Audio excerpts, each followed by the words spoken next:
Nilikuwa nataka moyo.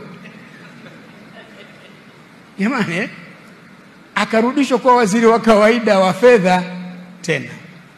Kwa hiyo akasema hili nalo ni moja la kujifunza kwamba jamani, huyu mzee huyu ni mtu wa aina yake, kwamba unakuwa waziri mkuu, unaondolewa, unakuwa waziri wa kawaida kwenye wizara ambayo umekushafanya.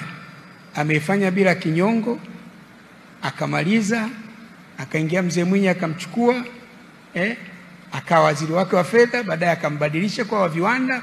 Kwa hili lingine la mzee huyu nilikuwa nataka kwa kweli nilieleze.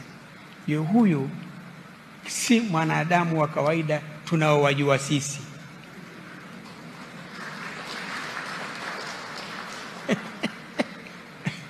Maana hana kinyongo. Mnakaa naye mzee Msuya wala hakukumbushi kwamba unajua mimi nishaikuwa waziri mkuu. Mnakaa kama mtu wa kawaida tu hivi. Kwa hiyo nasema jamani, wanayo ni sifa nyingine kwa vijana ambao mtapata nafasi hizo za juu za uongozi. Kwa hiyo jamani, la tatu muhimu kabisa, ndio la mwisho kabisa, alikuwa mshauri wangu nilipokuwa rais.